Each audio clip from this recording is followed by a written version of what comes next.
Laissez-moi vous présenter Kim Joo-ae, la jeune héritière de la Corée du Nord. À l'âge de 9 ans, elle mène une vie dont la plupart des gens ne peuvent que rêver, et elle est déjà préparée à un rôle plus que cérémoniel. Alors que ses camarades s'occupent de jouets et de goûter après l'école, Joo-ae grandit dans un monde où les grandes démonstrations militaires l'emportent sur les jeux d'enfants, tout en résidant dans un palais qui fait paraître modeste le style de vie des Kardashian et son sens de la mode. Imaginez la garde-robe d'une star de la K-pop entretenue par un dictateur.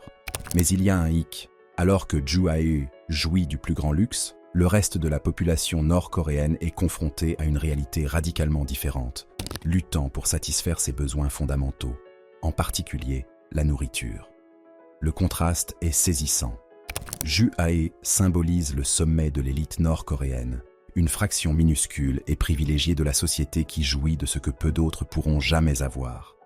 Qu'est-ce que cela signifie vraiment d'être la fille de Kim Jong-un ? Pendant des années, le monde n'a vu en lui qu'un dirigeant distant et froid qui tient fermement sa nation. Mais avec l'arrivée de Joo-ae sur le devant de la scène, nous découvrons un autre visage, celui d'un père désireux de montrer sa petite fille. Sa présence indique qu'il y a plus en lui que le personnage strict auquel nous sommes habitués. Il y a de la fierté, et même un côté plus doux, lorsqu'il s'agit de sa famille. Après avoir caché ses enfants pendant si longtemps, Kim Jong-un est maintenant prêt à présenter sa fille au monde entier, reflet de son pouvoir et de son influence. À quoi ressemble vraiment la vie de la fille chérie de Kim Jong-un ? Imaginez une vie qui oscille entre un luxe extravagant et le poids d'une enfance passée sous les ordres de l'un des dirigeants les plus énigmatiques du monde. Des maisons palatiales aux eaux privées, en passant par les bizarreries du régime de votre père, tout est loin d'être ordinaire. Mais il y a un avantage majeur. Vous êtes plongé dans des histoires de pouvoir et de privilèges. Kim Jong-un, qui disposerait d'une fortune d'environ 5 milliards de dollars, n'hésite pas à partager son immense fortune avec sa fille. Kim Joo-ae, en tant qu'enfant chéri, jouit naturellement des privilèges liés à l'appartenance à la dynastie régnante des Kim. Sa vie est un symbole de la mainmise de la dynastie sur l'économie nord-coréenne, un héritage qui a commencé avec son arrière-grand-père Kim Il-sung. Il a été l'architecte d'un système qui a centralisé tous les pouvoirs économiques entre les mains de la famille régnante, assurant ainsi son contrôle sur les richesses de la nation. Cette tradition a été renforcée par son grand-père Kim Jong-il, qui a étendu la domination de la famille sur les vastes ressources de la Corée du Nord. En contrôlant le charbon, le minerai de fer et les terres rares, des ressources qui valent des milliers de milliards. La famille Kim possède un empire financier qui continue de générer une richesse incroyable. Alors que Kim Joo-ae entre sous les feux de la rampe, elle représente la continuité de cet héritage, profitant du butin d'un régime construit au fil des générations. L'arrivée au pouvoir de Kim Jong-un en 2011 a permis à la famille de poursuivre son règne de longue date, et Kim Joo-ae pourrait un jour perpétuer cet héritage. Mais de quoi hérite-t-elle réellement de l'immense fortune de son père ? Le style de vie somptueux de son père se manifeste surtout par le nombre de palais et d'îles privées qu'il possède. Ces propriétés ne sont pas seulement le signe de son immense fortune.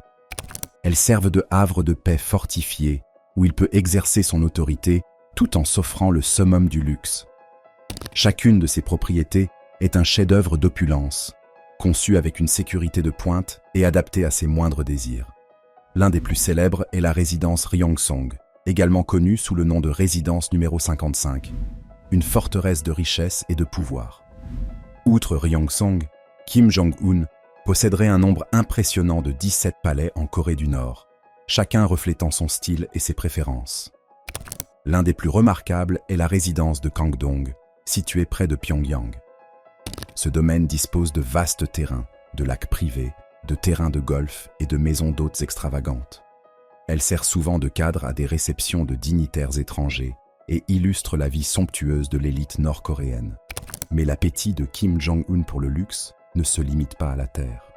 Il possède plusieurs îles privées qui lui permettent de s'isoler et d'échapper au fardeau du pouvoir. Le Wonsan Kalma Coastal Resort en est un excellent exemple, avec ses plages privées, ses villas de luxe et son port de plaisance. C'est le lieu de retraite préféré de Kim Jong-un et de ses alliés les plus proches. Ce complexe est une véritable forteresse, doté d'un système de sécurité de premier ordre pour garantir une intimité absolue. Il comprend de nombreuses piscines, des cinémas privés et des cuisines gastronomiques où des chefs de classe mondiale préparent des repas extravagants. Que ce soit sur terre ou sur mer, la richesse de Kim Jong-un est aussi extravagante que possible, et sa fille Kim Joo-ae est sur le point d'en hériter. L'amour de Kim Jong-un pour les belles choses s'étend bien au-delà de ses propriétés sur le continent. Son port de plaisance privé abrite une flotte de yachts de luxe, ce qui lui permet de naviguer en toute liberté. La péninsule de Hodo, située au large de la côte et de la Corée du Nord, est l'une de ses retraites insulaires les plus prisées. Les plages vierges et la végétation luxuriante y offrent une échappatoire paisible aux exigences du pouvoir. La péninsule de Hodo est bien plus qu'un simple site panoramique. C'est une escapade entièrement équipée, avec des villas luxueuses, des terrains de golf privés et des spas haut de gamme, tous conçus pour offrir un maximum de confort et d'exclusivité. Mais comme tout ce qui se passe dans le monde de Kim Jong-un, la sécurité est primordiale. Des gardes armés patrouillent sur ces îles et des systèmes de surveillance sophistiqués garantissent que seules les personnes autorisées peuvent mettre les pieds dans ces retraites privées. Ces îles refuges sont l'ultime mélange de luxe et de protection, créant un sanctuaire où Kim Jong-un peut s'adonner à son style de vie extravagant sans interruption. Sa fille Kim Joo-ae est prête à profiter de tout cela, y compris de l'accès à une impressionnante flotte de véhicules de luxe, de jets privés et de yachts. La collection de Kim Jong-un témoigne de son amour pour les voitures haut de gamme. Rolls-Royce, Mercedes-Benz classe S, Range Rover, il les possède toutes, et chacune est entretenue selon les normes les plus strictes. Sa préférée? Les Mercedes-Benz. On dit qu'il possède plus de 100 voitures de luxe, dont une Mercedes Maybach S 6 cents personnalisée d'une valeur de 1,7 million de dollars. Cette Maybach S 6 cents n'est pas un véhicule de luxe comme les autres. Il s'agit d'une forteresse sur roues entièrement blindée, dotée de vitres pare-balles, d'acier renforcé et de dispositifs de sécurité de pointe. Elle est conçue pour assurer le plus haut niveau de protection pendant les voyages. Pour Kim Joo-ae, cela signifie non seulement hériter de la richesse, mais aussi d'un mode de vie extraordinaire, avec tout ce que le monde peut offrir de plus luxueux. Le goût de Kim Jong-un pour le luxe ne se limite pas à la terre ferme. Lorsqu'il s'agit de voyager en avion, il s'envole avec une flotte privée qui rivalise avec celle des élites les plus riches du monde. Qu'il s'agisse de petits avions ou de jets de luxe, chacun d'entre eux est équipé de dispositifs de pointe et d'un système de sécurité de premier ordre. Parmi sa collection figure l'Il-62M, un jet de l'époque de la guerre froide connu pour son impressionnante autonomie de 10 000 km, qui lui permet de parcourir le monde sans escale, en toute intimité et dans le plus grand confort. Sur l'eau, l'extravagance de Kim Jong-un se poursuit avec une gamme impressionnante de yachts. Son vaisseau amiral est un énorme yacht de 100 mètres de long, équipé d'un héliport, de plusieurs ponts et de toutes les commodités imaginables. Évalué à environ 7 millions de dollars, c'est plus qu'un simple bateau. C'est un palais flottant qui accueille à la fois des visites d'État officielles et des escapades privées, et qui peut accueillir confortablement jusqu'à 30 invités. Et comme si cela ne suffisait pas, il possède également des yachts plus petits pour ses voyages personnels. Chacun équipé d'une technologie de pointe et d'espaces luxueux, conçus pour la détente et le divertissement. Bien entendu, la sécurité est une priorité absolue afin de garantir que ces séjours en mer soient aussi privés qu'opulents.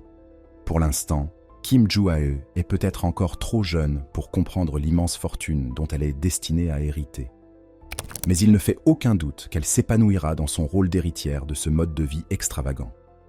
Née de Kim Jong-un et de Ri Sol-ju, elle a vécu dans le secret pendant des années, jusqu'à ce qu'elle fasse soudainement une entrée fracassante. Le monde a eu un premier aperçu de Kim Joo-ae lors d'un moment extraordinaire.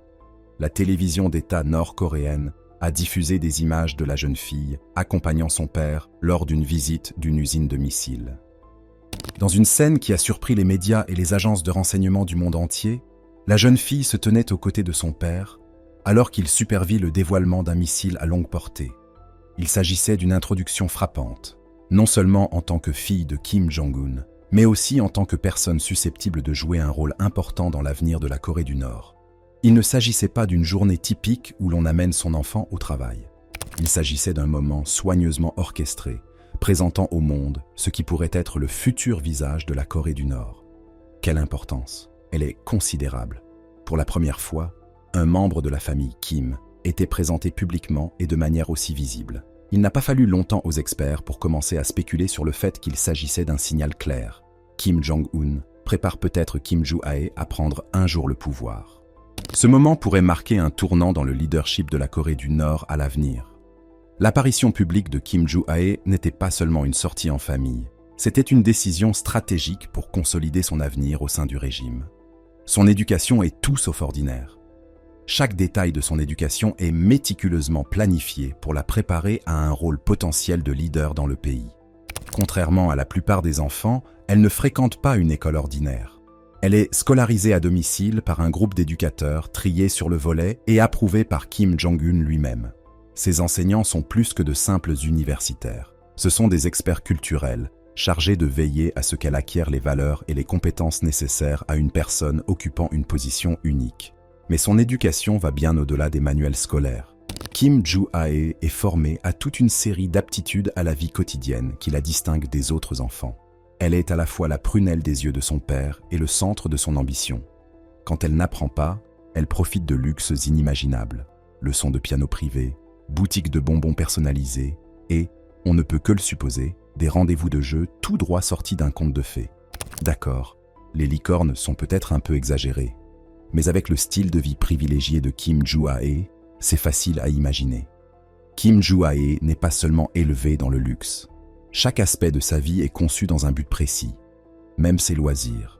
Non seulement elle est experte en équitation, en natation et en ski, mais ses activités ont été soigneusement sélectionnées pour faire d'elle une figure de proue équilibrée de la Corée du Nord. L'équitation, en particulier, est remarquable. Selon les services de renseignement sud-coréens, elle a une préférence pour les chevaux de race Thoroughbred, Russe et Orlov Trotter, des races appréciées pour leur vitesse et leur endurance. Même dans ses loisirs, Joo-ae montre un goût pour le raffinement et le meilleur de ce que l'argent peut acheter. Mais il ne s'agit pas seulement d'entraînement physique. En coulisses, elle reçoit probablement une formation rigoureuse sur l'histoire, la politique et l'idéologie de la Corée du Nord, ce qui lui permet de comprendre le paysage politique complexe du régime et de s'y retrouver. Dans un pays où les jeux de pouvoir et les conflits internes sont la norme, cette préparation est vitale pour quiconque occupe son poste. Quant à son mode de vie, Kim Joo-ae fait déjà tourner les têtes en tant que jeune icône de la mode à Pyongyang. Elle mène la grande vie avec une garde-robe qui pourrait être tirée du dernier feuilleton coréen. Imaginez des tutus de créateurs et des chaussures scintillantes qui crient l'opulence. Ses choix en matière de mode, même à un jeune âge, l'ont distinguée. Lors de ses apparitions publiques, elle s'est habillée avec des vêtements de marque de luxe, reflet indéniable de l'immense richesse de sa famille. Ce qui est intéressant, c'est l'évolution de son style au fil du temps. Au départ, elle portait des vêtements de luxe plus décontractés, mais au fur et à mesure que sa présence dans l'opinion publique s'est accrue, sa garde-robe a évolué elle aussi. Elle est passée à des tenues plus formelles et sophistiquées, reflétant l'évolution du style de sa mère, Ri Sol-ju, qui était également une icône de la mode en Corée du Nord. Cette évolution de son sens de la mode n'est pas seulement le signe d'une maturité, mais aussi d'une image soigneusement élaborée, qui reflète son rôle croissant au sein de la dynastie Kim. Les choix de Kim Joo-ae en matière de mode sont devenus une référence en Corée du Nord, les médias d'État saluant son style impeccable. Mais sa garde-robe n'a pas pour seul but d'être glamour. Elle fait partie d'un récit plus large, soigneusement élaboré, qui correspond à son futur rôle dans le pays. Ses débuts publics ont pu sembler discrets à l'époque, mais c'était le début d'une introduction calculée. Vêtue d'un manteau bouffant, de chaussures plates rouges et d'une frange d'écolière, elle présentait l'image d'une enfant innocente, ce qui diffère radicalement de l'image sévère et militariste, souvent associée aux dirigeants de la Corée du Nord. Pourtant, même là, il y avait des indices subtils. Le manteau bouffant surdimensionné, par exemple, n'était pas seulement pratique par temps froid, il la faisait également paraître plus grande, laissant entendre l'importance de sa présence malgré son jeune âge. Ce n'était que le début de sa transformation d'enfant innocente en future dirigeante potentielle. Le 31 décembre 2023, nous assistons à un changement radical. Joo-ae a fait une apparition remarquée, marchant sur le tapis rouge bras dessus bras dessous avec son père, lors des célébrations du Nouvel An nord-coréen. Cette fois, sa tenue était loin d'être enfantine. Elle portait une veste en cuir noir audacieuse avec un large col en fourrure, un look qui évoque le pouvoir et l'autorité, souvent associé aux dirigeants et aux figures militaires. Le col en fourrure ajoutait une touche de luxe, rehaussant encore son statut. Ses cheveux, coiffés en demi-lune, est un clin d'œil aux femmes puissantes de sa famille. Sa mère Ri Sol-ju et sa tante Kim Yo-jong préfèrent toutes deux des coiffures similaires. Ce choix n'était pas fortuit.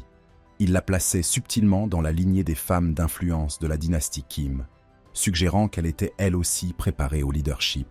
L'élément le plus frappant de sa tenue du Nouvel An était sans doute ses chaussures.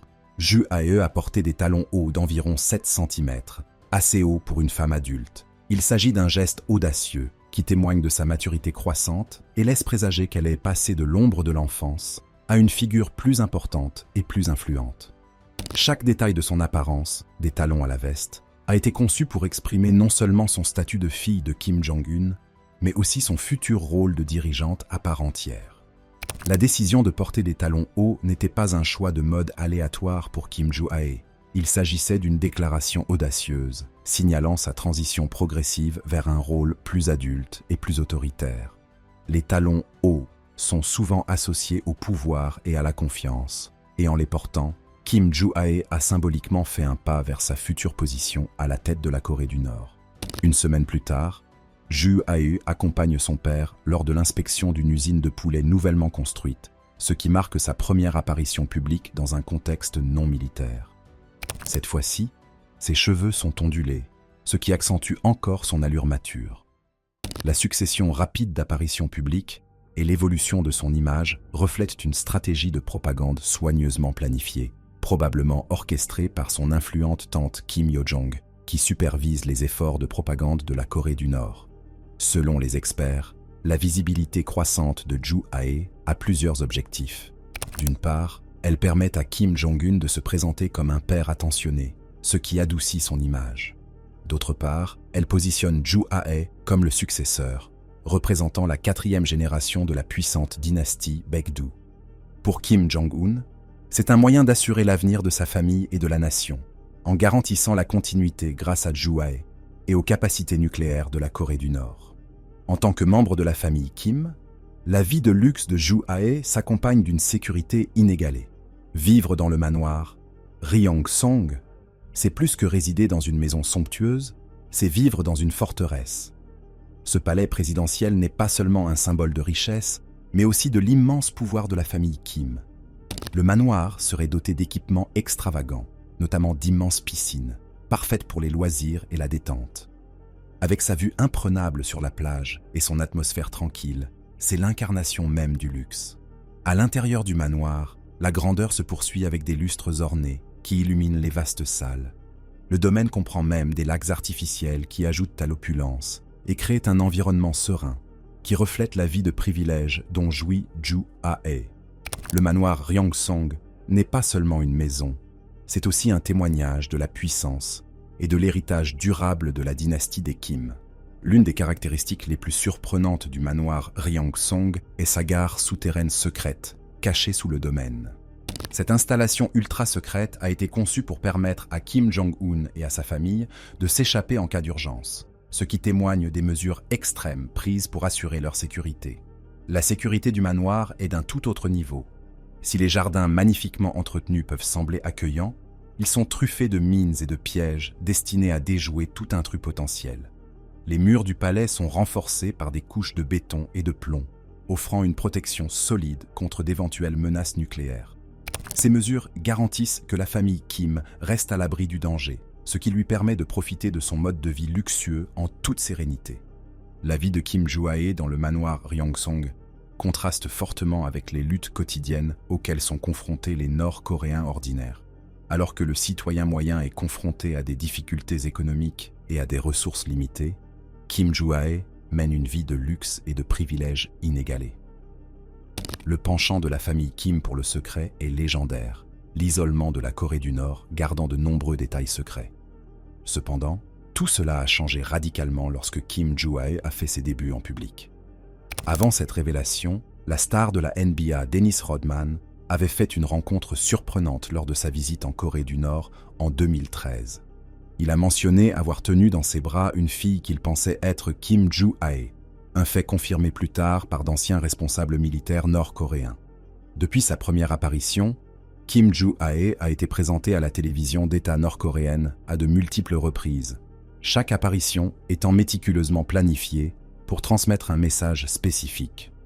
Ce niveau de visibilité est sans précédent pour un membre de la famille Kim, ce qui indique que Kim Jong-un pourrait faire de Kim Joo-ae son successeur. Ce dévoilement stratégique souligne non seulement son importance au sein du régime, mais envoie également un signal clair, tant au niveau national qu'international, quant à l'avenir des dirigeants nord-coréens. La possibilité que Kim Joo-ae devienne le prochain dirigeant de la Corée du Nord a un poids considérable. Dans un pays où le chef suprême exerce un pouvoir absolu, la planification de la succession est un processus essentiel et hautement stratégique. La décision de Kim Jong-un de présenter publiquement Kim Joo-ae suggère un effort délibéré pour la positionner en tant que future dirigeante suprême.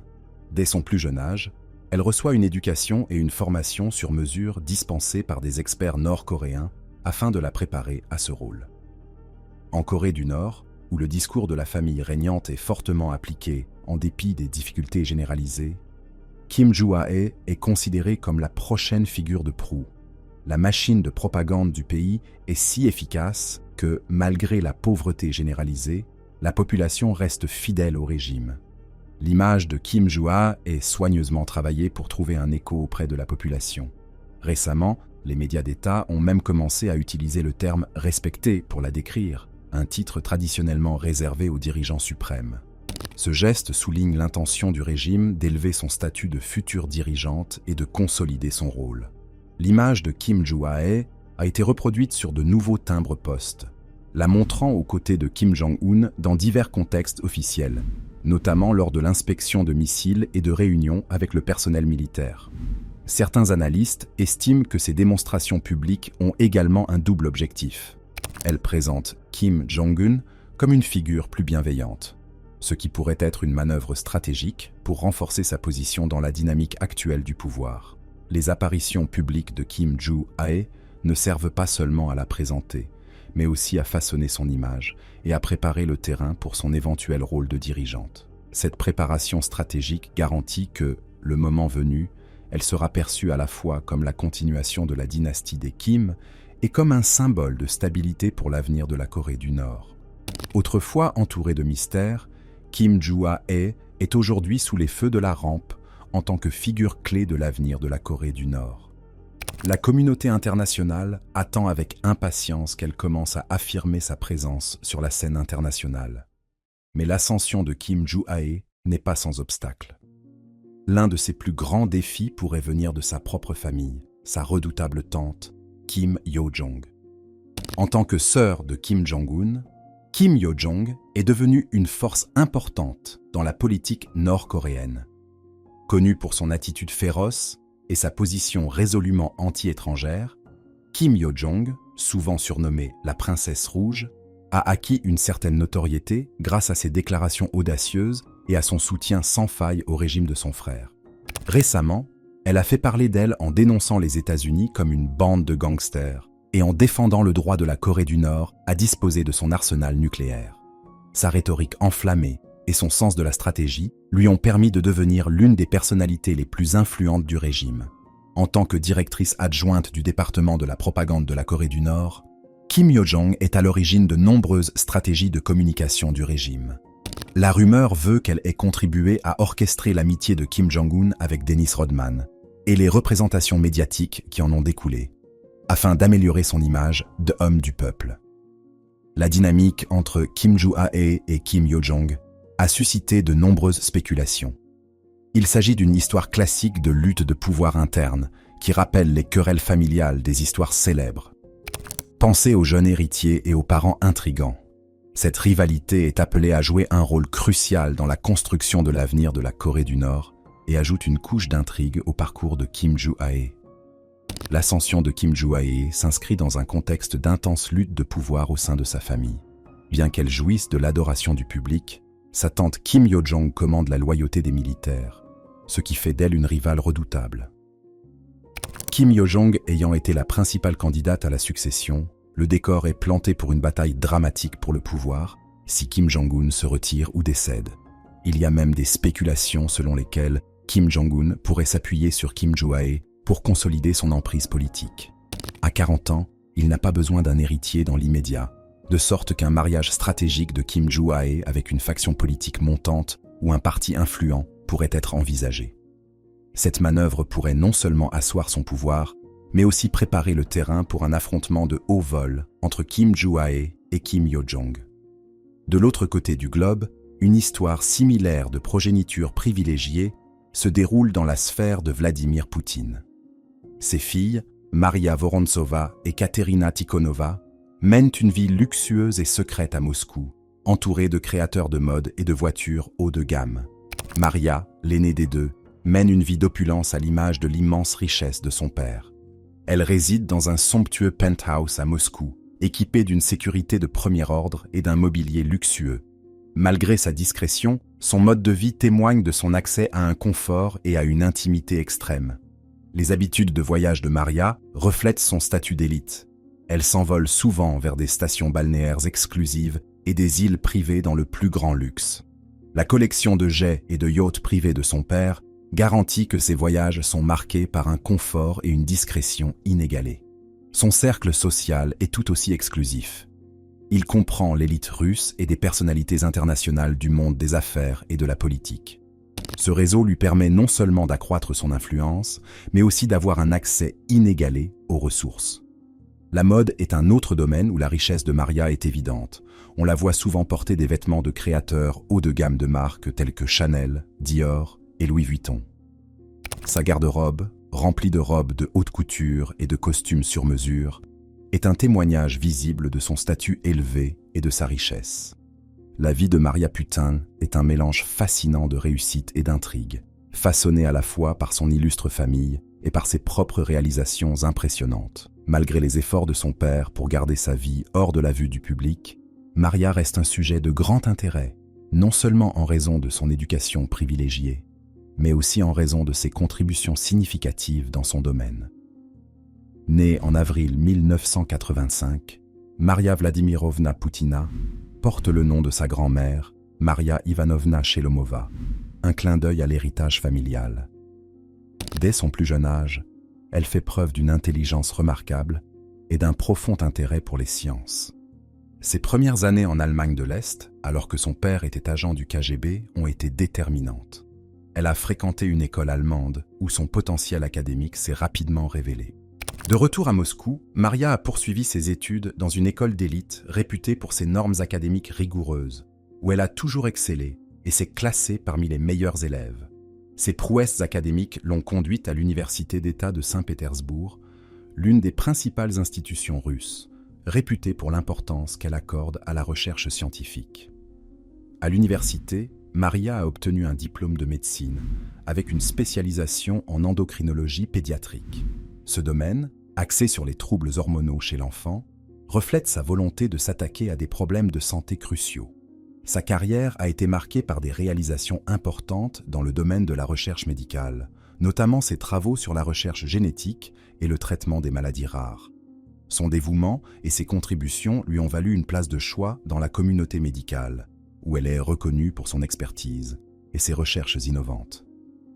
Katerina Tikhonova, la sœur cadette de Maria, mène elle aussi une vie fascinante aux multiples facettes. Née dans la même famille très en vue, Katerina a un parcours marqué par la diversité de ses intérêts et de ses talents. Comme sa sœur, elle a fréquenté une école allemande avant de poursuivre ses études à Moscou. Cependant, les passions de Katerina vont au-delà des études. Elle s'est lancée dans la danse acrobatique rock'n'roll avec un dévouement remarquable. Ses succès dans ce sport l'ont conduite sur des scènes internationales où ses performances ont été reconnues. Le mélange unique de réussite scolaire et de prouesse sportive de Katerina la distingue de ses pairs et met en lumière la diversité des talents au sein de la famille Poutine. Sa participation à des compétitions de danse ne met pas seulement en valeur ses capacités physiques, mais reflète également son engagement et son dynamisme. Les vies de Maria et de Katrina Poutine offrent une riche perspective sur la manière dont les enfants de dirigeants puissants gèrent leur situation privilégiée. Les deux sœurs se sont taillées une place de choix dans leurs domaines respectifs, tout en parvenant à préserver leur vie privée et à maintenir l'intrigue. Leurs expériences donnent un aperçu du monde du pouvoir et des privilèges de l'élite, où leur succès personnel et le statut de la famille s'entrecroisent de manière fascinante. Si vous avez trouvé cette vidéo intéressante, n'oubliez pas d'aimer et de vous abonner. Merci d'être resté jusqu'ici. N'hésitez pas à cliquer sur l'une des vidéos à l'écran pour plus de contenu similaire.